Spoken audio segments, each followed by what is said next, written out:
दोस्तों चाहे कुछ भी हो जाए, भूलकर भी महाशिवरात्रि के दिन ये फल कभी मत खाना और ना ही किसी के हाथों से लेना।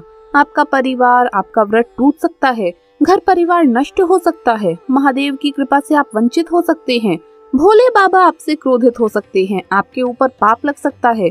शिवरात्रि पर ना ही ऐसी पूजा करें और ना ही ये फल खाएं। अगर आप भगवान शिव को मानते हैं तो इस वीडियो को अंत तक जरूर देखिएगा, आपकी आंखें खुल जाएगी। दोस्तों महाशिवरात्रि किसी भी शुभ मुहूर्त में पड़े, लेकिन आप ये गलती कभी मत करना।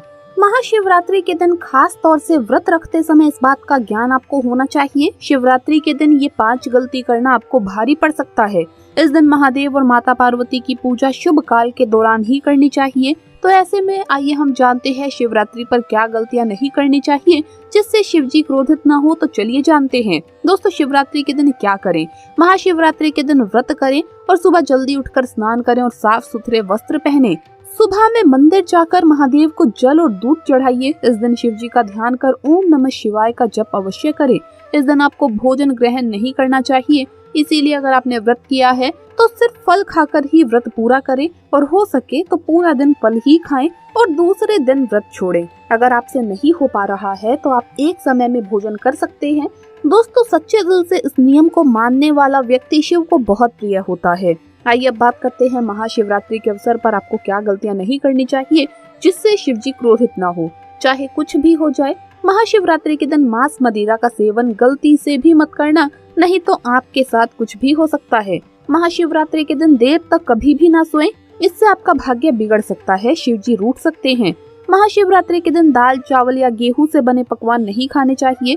इस दिन आप सिर्फ फल, दूध, चाय और कॉफी ले सकते हैं। दोस्तों अगर आप शिव जी को प्रसन्न करना चाहते हैं तो इस दिन काले कपड़े भूलकर भी नहीं पहनने चाहिए। इस दिन जितना हो सके भगवा रंग या लाल रंग का कपड़ा ही पहने, बहुत ही शुभ और मंगलकारी माना जाता है। इस दिन गलती से भी पति पत्नी शारीरिक संबंध भूलकर भी ना बनाएं, अन्यथा शिव जी के क्रोध का सामना आपको करना पड़ेगा। इस दिन जितना ज्यादा हो सके दान पुण्य करें। शिव जी को अगर करना है खुश तो ये बात गांठ बांध ले दोस्तों, ये पाप कभी ना करें। महाशिवरात्रि के इस पावन अवसर पर शिवलिंग पर भूल कर भी ये चीजें ना चढ़ाएं, नहीं तो उम्र भर आपको परेशानी झेलनी पड़ सकती है।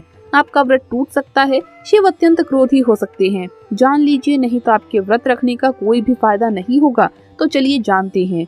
दोस्तों नंबर 1, तुलसी।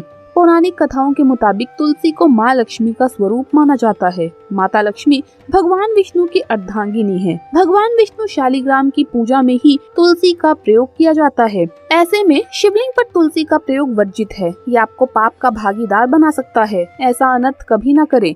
दोस्तों नंबर 2, सिंदूर। सिंदूर एक प्रकार से श्रृंगार की वस्तु है जो सभी देवी देवताओं को चढ़ाई जाती है, परंतु भगवान शिव बैरागी है और वो महाकाल हैं, इसीलिए उन्हें सिंदूर नहीं चढ़ाया जाता। ऐसा पाप आप कभी ना करें। दोस्तों नंबर 3, शिवरात्रि के पावन अवसर पर जितना ज्यादा हो सके भगवा रंग पहनना चाहिए। शिव होते हैं अति प्रसन्न। इस दिन काले कपड़े पहनने से बचना चाहिए और मंदिर में काले वस्त्र पहनकर कभी भी प्रवेश न करें। दोस्तों नंबर 4, हल्दी। सभी देवी देवताओं की पूजा में हल्दी का उपयोग किया जाता है, लेकिन कुछ का मानना है कि विनाश के देवता भगवान शिव को हल्दी अर्पित नहीं की जानी चाहिए, क्योंकि हल्दी सौभाग्य का प्रतीक है। दोस्तों नंबर 5, केतकी के फूल। पौराणिक कथाओं के मुताबिक केतकी के फूल भी शिवलिंग पर नहीं चढ़ाने चाहिए, क्योंकि एक बार केतकी के फूल ने भगवान ब्रह्मा के झूठ में साथ दिया था। ये बात जानकर भगवान शिव ने क्रोध में आकर केतकी के फूल को श्राप दे दिया। दोस्तों नंबर 6, नारियल पानी। पौराणिक मान्यताओं के अनुसार ऐसा कहा जाता है कि शिवलिंग पर नारियल पानी नहीं चढ़ाना चाहिए, ये शुभ नहीं माना जाता। दोस्तों नंबर 7, शंख जल। भगवान शिव ने शंखचूड़ नाम के असुर का वध किया था। शंख को उसी असुर का प्रतीक माना जाता है जो भगवान विष्णु का भक्त था, इसीलिए विष्णु भगवान की पूजा शंख से होती है, लेकिन शिव जी की नहीं। दोस्तों नंबर 8, तिल। ये भगवान विष्णु के मैल से उत्पन्न हुआ था, ऐसा माना जाता है, इसीलिए इसे भगवान शिव को अर्पित नहीं किया जाना चाहिए। दोस्तों नंबर 9, टूटे हुए चावल। भगवान शिव को अक्षत यानी साबुत चावल अर्पित किए जाने के बारे में शास्त्रों में लिखा है। टूटा हुआ चावल अपूर्ण और अशुद्ध होता है, इसीलिए ये शिव जी को नहीं चढ़ाया जाता। आप ऐसा अनर्थ ना करें। चावल चढ़ाने से पहले ध्यान से देख लें कि कहीं चावल टूटा हुआ ना हो। खास तौर से शिवरात्रि पर ये चीजें शिव को चढ़ाने से व्यक्ति का भाग्य चमक उठता है। शिव होते हैं अति प्रसन्न। तो चलिए जानते हैं। दोस्तों नंबर 1, गंगा जल।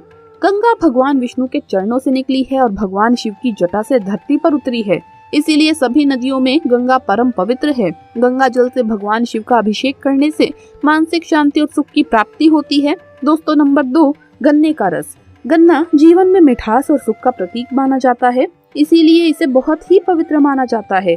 प्रेम के देवता कामदेव का धनुष गन्ने से बना है। देव प्रबोधनी एकादशी के दिन गन्ने का घर बनाकर भगवान विष्णु व देवी तुलसी की पूजा की जाती है। छठ पर्व में भी छठी मैया के लिए गन्ने का घर बनाया जाता है। ऐसी मान्यता है कि गन्ने के रस से शिवलिंग का अभिषेक करने से धन धान्य की प्राप्ति होती है।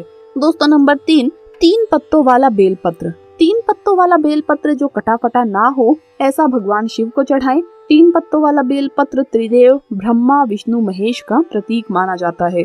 महाशिवरात्रि के अवसर पर बेलपत्र अर्पित करने से शिवलोक की प्राप्ति होती है, ऐसा पुराणों में बताया गया है। दोस्तों नंबर 4, धतूरे का फूल। धतूरे के फल के समान धतूरे का फूल भी भगवान शिव को प्रिय है। इसका कारण ये है कि ये सफेद होता है और औषधीय कारणों से गुणकारी होता है। मानसिक शांति के लिए धतूरे के पुष्पों को शिवलिंग पर अर्पित करें। नंबर 5, चांदी के नाग नागिन के जोड़े। दोस्तों ग्रह योग के अशुभ प्रभाव के कारण घर में सुख शांति की कमी और आर्थिक परेशानियों को दूर करने के लिए महाशिवरात्रि के अवसर पर भगवान शिव को नाग नागिन के जोड़े समर्पित करें। इससे काल सर्प दोष और नाग दोष समाप्त होता है। नंबर 6, धतूरा।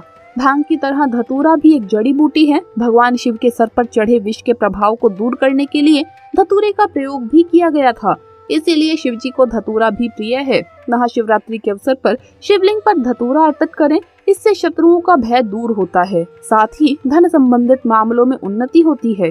दोस्तों नंबर 7, भांग। भगवान शिव ने हलाहल विष का पान किया था।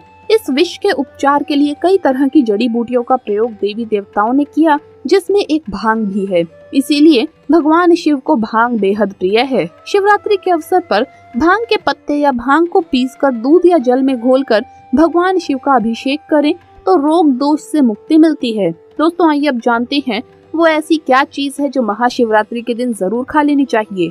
पूरे साल जमकर आएगा पैसा। दोस्तों जो सबसे खास, जो सबसे ज्यादा इम्पोर्टेंट चीज है वो आपको महाशिवरात्रि के दिन हर हाल में खानी है, और वो चीज है दोस्तों बेल का फल। दोस्तों अगर बेल का फल मिल जाए आपको, जो बेल पत्र होता है उस पर जो फल होता है, अगर वो मिल जाए तो उसे पहले भोलेनाथ को अर्पित कर दें और इस महाशिवरात्रि पर आप उसे जरूर खा लें। ऐसा करने से पूरे साल आपके घर में धन की वर्षा होगी, घर में धन की कमी नहीं होगी और भोलेनाथ की कृपा सदैव आपके पूरे परिवार पर बनी रहेगी।